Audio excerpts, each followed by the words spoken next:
Perkenalkan, nama saya Nadini dari Prodi Pendidikan Ekonomi kelas A1 pagi semester 3. Di sini saya akan menjawab soal dari yang dosen pengampu saya berikan, yaitu Ibu Eka Putri MPDE. Berikut adalah jawaban penjelasan soalnya.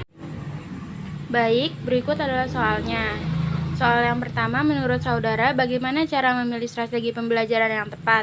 Apa saja yang perlu dipertimbangkan terlebih dahulu sebelum memilih strategi pembelajaran tersebut? Soal yang kedua, apakah strategi pembelajaran peningkatan kemampuan berpikir cocok digunakan pada setiap jenjang pendidikan? Utarakan pendapat saudara. Soal yang ketiga, apa yang akan saudara lakukan ketika strategi yang saudara terapkan ternyata tidak dapat membangkitkan motivasi siswa dalam belajar sehingga berdampak pada nilai akhir siswa? Apa tindakan saudara jika menemukan kasus demikian? Yang keempat, soal yang terakhir, jelaskan makna pembelajaran dengan menggunakan strategi pembelajaran induktif dan deduktif dan bagaimana cara implementasinya di kelas. Jawaban soal yang pertama, strategi digunakan untuk memperoleh kesuksesan atau keberhasilan dalam mencapai tujuan. Ada dua hal yang perlu dicermati dalam ini, yaitu pertama, strategi pembelajaran merupakan rancangan tindakan atau rangkaian kegiatan termasuk rancangan menggunakan metode dan pemanfaatan sebagai sumber daya kekuatan dalam pembelajaran. Yang kedua, strategi disusun untuk mencapai tujuan tertentu. Ada beberapa hal yang perlu dipertimbangkan dalam memilih suatu metode pembelajaran, yaitu karakter materi pembelajaran, yang kedua ketersediaan sarana belajar, yang ketiga kemampuan dasar siswa, yang keempat alokasi waktu pembelajaran.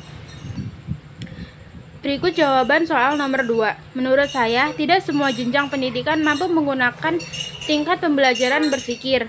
Karena jenjang sekolah dasar atau SD belum bisa mengikuti metode tersebut karena mereka masih harus dalam bimbingan guru yang tepat.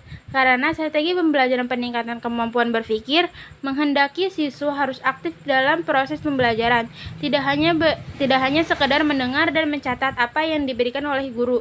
Selain itu, siswa juga harus mampu dalam mengonstruksi dan membangun pengetahuan baru. Strategi pembelajaran peningkatan kemampuan berpikir menekankan kepada keterlibatan dan kearifan siswa secara penuh dalam pembelajaran. Berikut adalah jawaban soal nomor 3. Untuk meningkatkan motivasi belajar siswa, tentu bukan perkara yang mudah.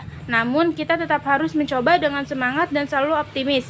Adapun cara meningkatkannya adalah sebagai berikut. 1. Menggunakan metode pembelajaran yang tepat dan beragam. Kedua, menjadikan siswa sebagai peserta didik yang aktif. Ketiga, memanfaatkan media seoptimal mungkin. Yang keempat, menciptakan kompetensi. Yang kelima, ada mengadakan evaluasi secara berkala.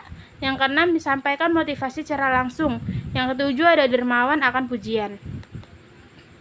Soal yang terakhir, yang keempat, adalah pendekatan deduktif sendiri.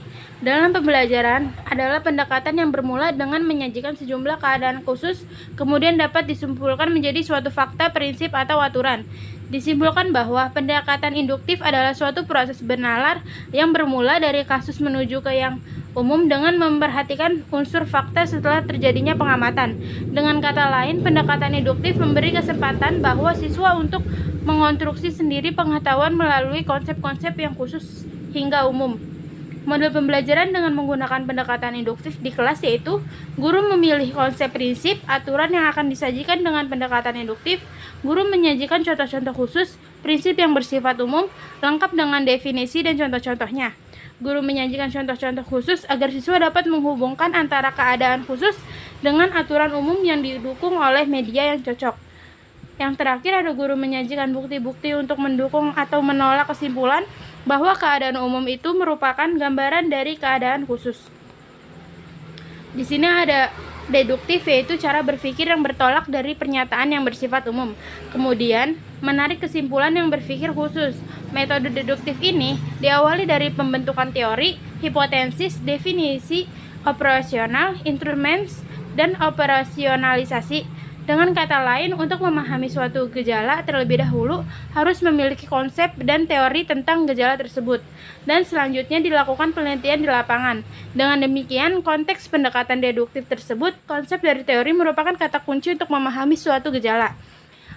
Model pembelajaran dengan menggunakan pendekatan deduktif di kelas yaitu guru mulai dekat Guru mulai dengan kaidah-kaidah konsep atau pernyataan yang mana dalam pembelajaran diupayakan untuk membuktikannya. Guru memberikan contoh-contoh yang menunjukkan pembuktian dari konsep yang diambil. Guru memberikan pertanyaan kepada siswa untuk mendapatkan jawaban dari pemikir siswa itu sendiri. Yang terakhir ada siswa memberikan beberapa kategori dari contoh yang diberikan oleh guru. Sekian video penjelasan soal dari saya. Jika ada kesalahan kata saya mohon maaf. Wabillahi taufiq wal hidayah. Wassalamualaikum warahmatullahi wabarakatuh.